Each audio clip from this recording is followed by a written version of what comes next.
இந்த சேனலுக்கு புதுசுன்னா இந்த ரெட் கலர் சப்ஸ்கிரைப் பட்டனை கிளிக் பண்ணிடுங்க. கூடவே பெல் ஐக்கானை கிளிக் செஞ்சுருங்க. அதில் உள்ள ஆல் ஆப்ஷனில் செலக்ட் பண்ணிடுங்க. சரி வாங்க இப்போ வீடியோக்குள்ளே போகலாம். ஹாய் ஃப்ரெண்ட்ஸ், நான் உங்கள் கிசான் ஜென்ரல். இன்றைக்கி இந்த பதிவில் மார்கழி மாதம் வரப்போகுது. சூரிய பகவான் தனுசு ராசியில் சஞ்சரிக்க போகிறாரு. இந்த காலத்தை தான் மார்கழி மாதம்னு அழைக்கிறோம். ஏற்கனவே பார்த்திங்கன்னா புதன் சுக்கிரன் தனுசு ராசியில் சஞ்சரிக்கக்கூடிய நிலையில் சூரிய பகவானும் தனுசு ராசியில் பயிற்சியாகி 3 கிரகங்களின் சேர்க்கை நிகழ இருக்குது. இந்த கிரக அமைப்பு பார்த்திங்கன்னா சில ராசிகளுக்கு மோசமான பலனை தரக்கூடியதாகவும் சில ராசிகளுக்கு நல்ல பலனை தரக்கூடியதாகவும் இருக்குது. இந்த மார்கழி மாத பலனை வச்சு பார்த்தா சூரிய பயிற்சியில் தமிழ் மாதமாக கடைபிடிக்கப்படும் தமிழர்கள் இறைவனுக்காகவும் இறை வழிபாடு செய்வதற்காகவும் நம்ம நேரத்தை ஒதுக்குறோம் இல்லையா? அப்போ இந்த மார்கழி மாதம் பார்த்திங்கன்னா மேலோகத்தில் பார்த்திங்கன்னா அதிகாலையிலேயே அவங்களுக்கு புண்ணிய காலம் தொடங்கிடுது. அதனால தான் கோயில்கள்லாம் ஏர்லியாகவே கோயில் திறக்கிறாங்க. இந்த மார்கழி மாதம் சூரியன் தனுசு ராசியில் சஞ்சரிப்பதை குறிப்பிடுது.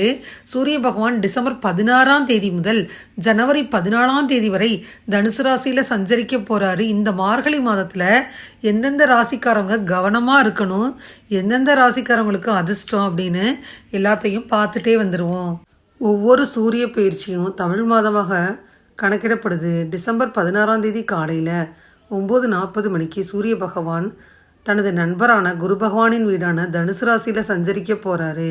இந்த மார்கழி மாதத்தில் குடும்பம் மற்றும் உத்தியோகம், தொழில் ரீதியாக எந்த ராசிக்கெல்லாம் வெற்றியும் சாதக பலன் கிடைக்கும்ன்றதை இந்த பதிவில் நம்ம பார்த்துட்டே வந்துடலாம். மார்கசீசா என்பது இந்து நாட்காட்டியில் 9வது மாதத்தை குறிக்கும். இந்த மாதம் வேத ஜோதிடத்தில் குறிப்பாக சாதகமாக கருதப்படுது. மேலும் இது கிருஷ்ணருக்கு ரொம்ப சிறப்பு வாய்ந்த மாதம். அதாவது நக்ஷத்ரானாம் தத்பிஜித் அப்படின்னு பகவத்கீதையில் சொல்கிறாங்க. இந்த வருடம் முழுவதும் நான் மார்கசிர்ஷாவாக இருப்பேன்னு உறுதிமொழி எடுக்கிறது தான் இந்த மார்கழி மாதம். இந்த மாதம் முழுவதும் லக்ஷ்மி தேவியும் கிருஷ்ணரும் வணங்கப்படுறாங்க. இந்த புனித மாதம் அமாவாசை மற்றும் பூர்ணிமா ரொம்ப மகத்துவம் வாய்ந்தது. நவம்பர் 28, 2023 தொடங்கி டிசம்பர் 26, 2023 இந்த மார்கழி மாதமானது ரொம்ப விசேஷமாக கொண்டாடப்படுது. இந்த மாதிரி தர்ப்பணம் செய்கிறவங்க அமாவாசை அன்னைக்கு முக்தி அடைகிறாங்கன்னு சொல்லப்படுது. இந்த மாதத்தில் பார்த்திங்கன்னா வேத ஜோதிடத்தில் தெய்வம் கார்த்திகேயா சித்தி யோகத்தின் வேலை மறுக்க முடியாத வெற்றி, கேது அதன் ஆளுங்கிரகம்னு சொல்லப்படுது ஃப்ரெண்ட்ஸ். மேலும் பௌர்ணமி அமாவாசை முதல் வியாழன் இந்த அனைத்து ஜோதிட முக்கியத்துவம் இதில் இருக்குது.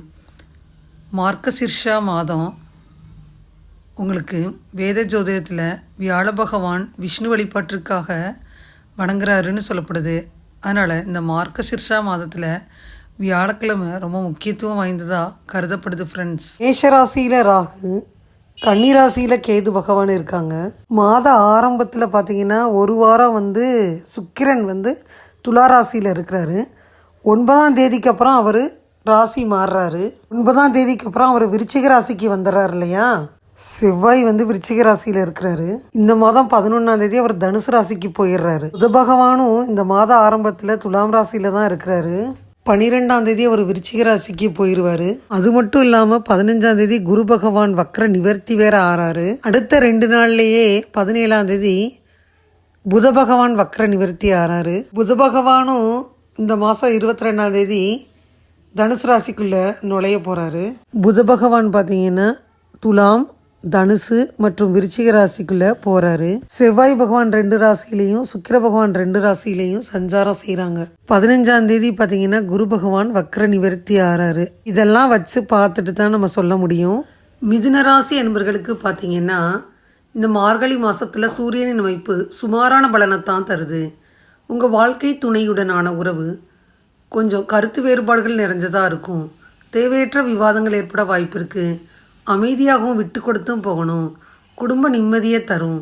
எந்த ஒரு முதலீடு செஞ்சாலும் நீங்கள் பெரியவர்களின் ஆலோசனை இல்லாமல், நிபுணர்களின் ஆலோசனை இல்லாமல் செய்ய வேணாம். அதிக மன உளைச்சல் ஏற்படலாம்.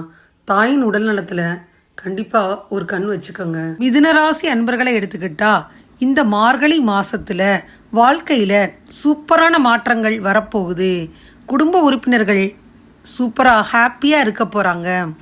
இந்த மாதத்தில் உங்கள் ஃப்ரெண்ட்ஸு பார்த்தீங்கன்னா அவங்களோட நீங்கள் ஜாலியாக வெளியூர் போக வாய்ப்பெல்லாம் இருக்குது.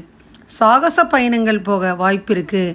அழகான இடங்களை ரசிக்கவும், உங்களுக்கு பிடிச்ச நண்பர்கள் உள்ளிட்ட சிலருடன் நீங்கள் பேச்சுவார்த்தை செய்யவும் மன ஆறுதல் உங்களுக்கு கண்டிப்பாக கிடைக்கும். உங்களுக்கு ரொம்ப புத்துணர்ச்சி ஊட்டக்கூடியதாக இந்த மாதம் மார்கழி மாதம் அமையுது.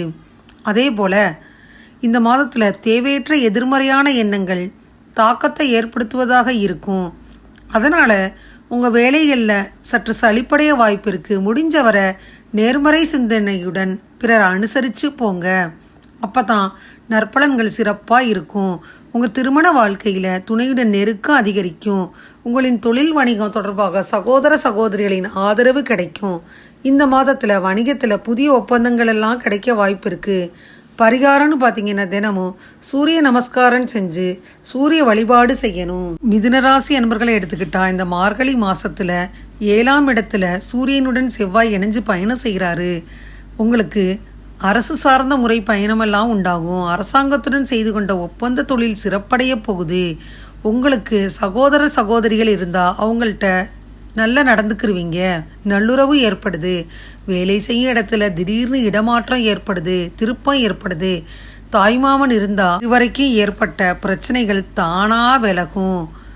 அதுக்கப்புறம் ஷேர் மார்க்கெட்டில் நீங்கள் முதலீடு செஞ்சால் நீங்கள் நஷ்டத்தை எதிர்பார்க்கலாம். அதனால் முதலீடு செய்ய வேணாம். 17ஆம் தேதிக்கு பின்னாடி தரகு கமிஷன் வியாபாரம் சிறப்பாக நடக்கும். லாபகுரு வருது. பண வருமானம் 17ஆம் தேதிக்கு பிறகு அதிகரிக்கும். பொருளாதார நிலை சீரடையும்.